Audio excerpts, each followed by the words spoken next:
Generic medicine versus branded மருந்துகள். Generic medicine versus branded. அனைவருக்கும் வணக்கம். இன்றைக்கு நாம் இந்த கட்டுரையில் ஜெனரிக் மெடிசின் என்றால் என்ன, அதாவது பொது மருந்துகள் வர்சஸ் பிராண்டட் மருந்துகள், அப்படி என்றால் என்ன, வித்தியாசம் என்ன, அதை பற்றி பார்ப்போம். இன்றைய சூழலில் நோய்களால் சிறியவர்கள் முதல் பெரியவர்கள் வரை அனைவரும் பாதிக்கப்படுகிறார்கள். நம் வாழ்க்கையுடன் மருந்து, மாத்திரைகள் பின்னி பிணைந்து நாம் தினசரி உபயோகிக்கும் ஒரு பொருளாக குறைந்தது 50% மக்களின் வாழ்க்கையில் உள்ளது. முன்பிருந்த காலங்களில் நாம் காய்ச்சலுக்கோ தலைவலி போன்ற நோய்களுக்கு வீட்டு வைத்தியம், அதாவது ஆயுர்வேதிக் இல்லையென்றால் சித்த மருத்துவம் போன்றவற்றை பயன்படுத்தி பயனடைந்தார்கள். இயந்திரமயமாகி போன இக்காலச் சூழலில் 90%த்திற்கும் அதிகமான மக்கள் நோய்களுக்கு உடனடி நிவாரணமாகவும், நேரம் இன்மை காரணமாகவும் அதிக மக்களால் பயன்படுத்தப்படும் மருத்துவமாக இருப்பது ஆங்கில மருத்துவம். அதாவது அலோபதி மெடிகேஷன் முறையே இன்று உலகம் முழுவதும் அதிக அளவில் மக்களால் பயன்படுத்தப்படுகிறது. உதாரணமாக, இந்தியாவில், தமிழ்நாட்டில் நமக்கோ நம் குடும்பத்தைச் சார்ந்த யாருக்கோ காய்ச்சல், சளி, தலைவலி, வயிற்று வலி போன்ற நோய்கள் ஏற்படும் சமயத்தில் நாம் பக்கத்தில் இருக்கும் மருத்துவரிடம் காண்பித்து அவர் பரிந்துரைக்கும் மருந்து சீட்டின் பேரில் உள்ள மருந்துகளை வாங்கி உட்கொண்டு நோய்களிலிருந்து விடுபடுவோம். இங்குதான் generic medicine versus branded medicine, generic medicine versus branded medicine என்றால் என்ன என்று நமக்கு பலருக்கு தெரிவதில்லை. இதில் படித்தவர், படிக்காதவர்கள் என்று யாருக்கும் இதை பற்றி 90% புரிதல் இல்லை. ஒரு கடையில் நாம் மருந்து சீட்டை காண்பித்த இந்த மருந்துகளை கொடுங்கள் என்று சொல்வோம். அவர்கள் மருந்து வேறு கம்பெனி, வேறு பிராண்டில் உள்ளது என்று சொல்வார்கள். அதனுடைய அர்த்தம் நமக்கு முழுவதுமாக புரிவதில்லை. அதனால் பல நேரங்களில் நாம் அந்த மருந்துகளை எழுதிய டாக்டர் வைத்திருக்கும் மருந்து கடையிலோ அல்லது அவர் அருகிலேயே இருக்கும் மருந்து கடைகளிலோ வாங்க நேரிடும். அந்த கடைகளில் மட்டுமே அந்த பெயர் கொண்ட மருந்துகளை வைத்திருப்பார்கள். நாம் அச்சமயங்களில் டாக்டர் மருந்து சீட்டில் எழுதியுள்ள மருந்தின் பெயர், கடைக்காரர் கொடுக்கும் மருந்து பெயர் அட்டையிலோ பாட்டிலோ அச்சடிக்கப்பட்டு இருக்கிறதா என்பதை மட்டும்தான் பார்ப்போம். இங்கு அந்த மருந்து ஒரு தரமான கம்பெனியால் தயாரிக்கப்பட்ட மருந்தா, அதன் நம்பகத்தன்மை உறுதி செய்யப்பட்டதா என்ற எந்த தகவலும் நமக்கு கிடையாது. இவ்வகையான மருந்துகள் மூலம் பயனடைவது டாக்டரும் அந்த மருந்தினை தயாரித்த மருந்து கம்பெனிகள் மட்டுமே. டாக்டர் எழுதி கொடுத்தார் என்ற ஒரே நம்பிக்கையில் அந்த பிராண்டட் ட்ரக்ஸ், பிராண்டட் மருந்துகளை நாம் உட்கொள்கிறோம். இது பல நேரங்களில் நமக்கு பலன் அளிப்பதில்லை. குறிப்பாக நாட்பட்ட நோய்களுக்கு எடுத்துக்கொள்ளவும் மருந்துகளுக்கு இது பொருந்தும். நமக்கு ஜெனரிக் மெடிசனுக்கும் பிராண்டட் ட்ரக்ஸ் மெடிசனுக்கும் உள்ள வித்தியாசம் தெரிந்தால் நாம் மருந்துக்கு செலவிடும் தொகையில் குறைந்தது 70% பணத்தை நாம் மிச்சம் செய்யலாம். எப்படி என்றால், இந்தியாவில் ஒரு பிராண்டின் மருந்தின் விலை 100 ரூபாய் என்று வைத்துக் கொள்வோம். அதே மருந்து மூலக்கூறுகள் உள்ள மருந்தை ஜெனரிக் மெடிசன் விற்கும் கடைகளில், மக்கள் மருந்தகம் போன்ற கடைகளில் நாம் வாங்கினால் 30 ரூபாய்க்கு வாங்க முடியும். இது மூலம் நமக்கு குறைந்தது 70 ரூபாய் மிச்சமாகும். ஆனால் நமக்கு இதில் ஜெனரிக் மெடிசின் பற்றி புரிதல் இல்லாததால் பல நேரங்களில் நாம் கஷ்டப்பட்டு சம்பாதித்த பணத்தை தண்டமாக செலவழிக்க நேரிடுகிறது. உலகில் எந்த ஒரு புதிய நோய், புதிய வைரஸ், புதிய பாக்டீரியா தோன்றினாலும் அதை அழிப்பதற்கு எதிர்த்து போராடுவதற்கு பல புதிய மருந்துகள் கண்டுபிடிப்பு உலகம் முழுவதும் மருந்து கம்பெனிகளால் தொடர்ந்து ஆராய்ச்சி செய்து கண்டுபிடிக்கப்படுகிறது. ஒவ்வொரு பெரிய மருந்து நிறுவனம் தங்கள் நிறுவனங்களில் ஆர்டி எனும் ஒரு துறையை அதற்காக வைத்துள்ளார்கள். இதில் பெருந்தொகையை பல வருடங்களுக்கு செலவழித்து பல ட்ரையல்ஸ் செய்து ஒரு புதிய மருந்தினை கண்டுபிடிப்பார்கள். வைரஸ் கிருமிகளால் ஏற்படும் கேன்சர் மற்றும் எய்ட்ஸ் போன்ற நோய்களுக்கு எதிர்ப்பான மருந்துகளை கண்டுபிடிப்பதற்கு பல வருடங்கள் ஆகும். இதில் பல லட்ச ரூபாய் அந்த பெரிய மருந்து தயாரிக்கும் கம்பெனி செலவு செய்திருக்கும். அந்த மருந்து கண்டுபிடிப்பதற்கு, புதிய மூலக்கூறை கண்டுபிடிப்பதற்கு உழைக்கும் சயின்டிஸ்ட், மருத்துவர்கள், மருந்தாளர்கள் போன்றவர்களுக்கு லட்சக்கணக்கான பணம் செலவழிக்க நேரிடும். இந்த மாதிரியான தருணங்களில் முதலில் உலகத்தில் அறிமுகப்படுத்த அந்த மருந்தின் விலை மிக அதிகமாக இருக்கும், சில நேரங்களில் அது ₹1,00,000 வரை இருக்கும். ஏனென்றால் அவர்கள் செலவழித்த முழு பணத்தையும் இந்த மருந்தின் லாபத்தின் மூலமே எடுக்க பார்ப்பார்கள்.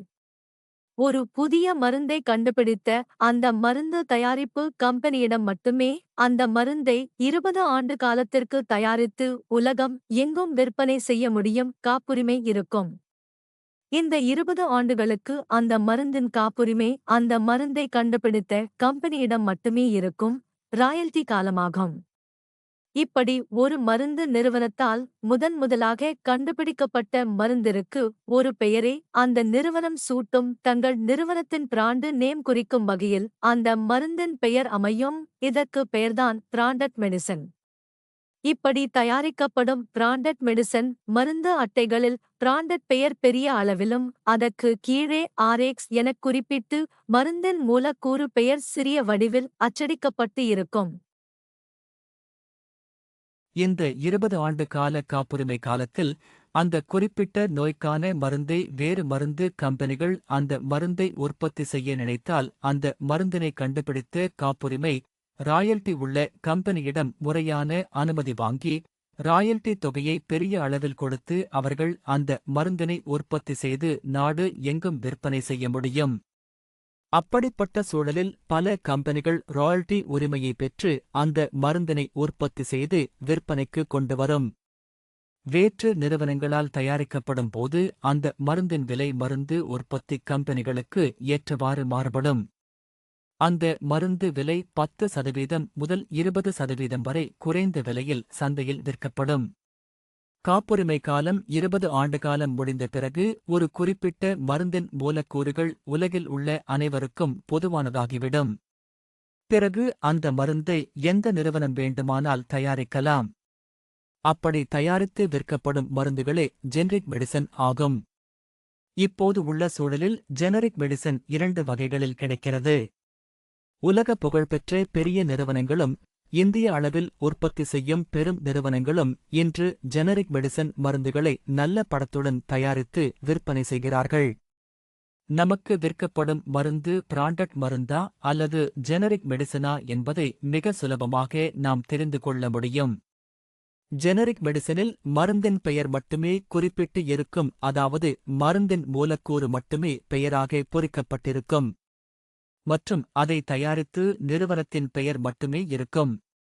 இதை மிக சுலபமாக இக்கால சூழலில் நாம் கூகுள் சர்ச் செய்து சுலபமாக உறுதி செய்து கொள்ள முடியும்.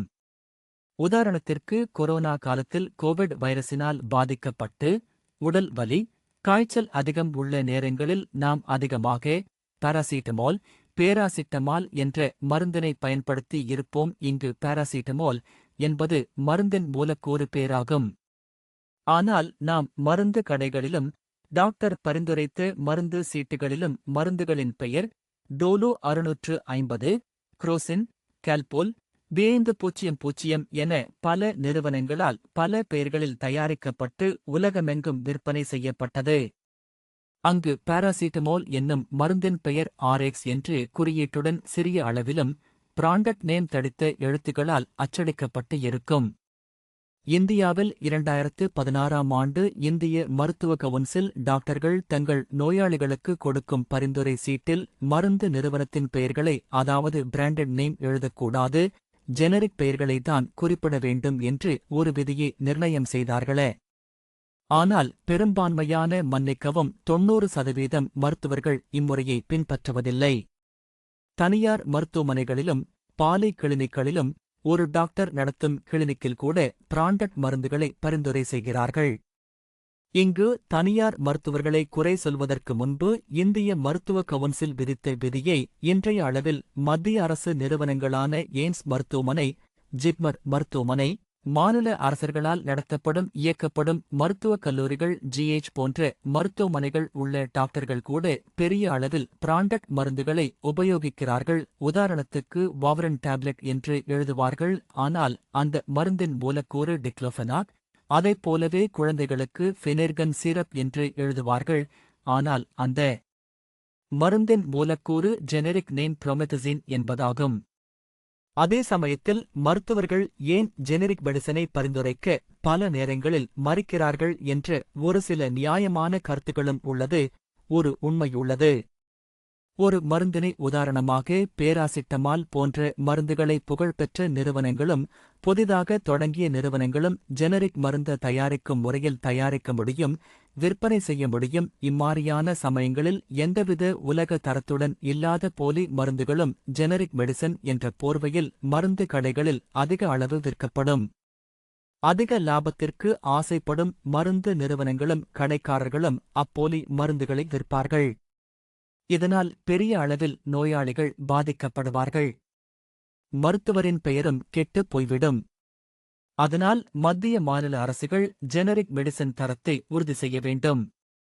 நல்ல தரமான கம்பெனிகள் தயாரித்த மருந்துகளை FDA மூலம் உறுதி செய்து உற்பத்தி செய்வதற்கும் விற்பனைக்கும் அனுமதி வழங்க வேண்டும். பெரிய நிறுவனங்களால் தயாரிக்கப்பட்ட ஜெனரிக் மெடிசனை விற்பனை செய்தால் அதில் ஒரு தரம் இருக்கும். சிறிய உரிய கட்டமைப்பு இல்லாத, அனுபவம் இல்லாத, தரம் இல்லாத கம்பெனிகளால் தயாரிக்கப்பட்ட மருந்துகளை நோயாளிகள் எடுத்துக்கொள்ளும்போது அவர்களுக்கு உடல் நல பிரச்சினை ஏற்பட்டால் யார் பொறுப்பு ஏற்றுவது என்பது டாக்டர்களின் கேள்வியாக உள்ளது. மற்றும் ஜெனரிக் மெடிசன் மருந்துகளின் பெயர்களை மட்டும்தான் பயன்படுத்த வேண்டும் என்றால் இந்த சூழலில் பல நேரங்களில் இது சாத்தியப்படாது. உதாரணமாக கூட்டு மருந்துகளின் பெயர்களை ஜெனரிக் மெடிசன் முறையில் எழுத முடியாது. ஏனென்றால் காம்பினேஷன் மருந்துகளில் 2-3 மருந்துகள் சேர்ந்து இருக்கும். ஒரு வைட்டாமின் சிரப் விட்டமின் சிரப்பில் அனைத்து விட்டமின் பெயர்களையும் தனித்தனியாக எழுதுவது மிக கடினமான ஒன்று, எழுதவும் முடியாது. அச்சூழலில் பிராண்டு பெயர்களை மட்டுமே உபயோகிக்க முடியும். மற்றும் இன்று சக்கர நோய், இதய நோய், குறிப்பாக கேன்சர் போன்ற பல வகையான நோய்களுக்கு கூட்டு மருந்துகள் பெரும் அளவில் பயன்படுத்தப்படுகிறது. இவ்வாறான சமயம்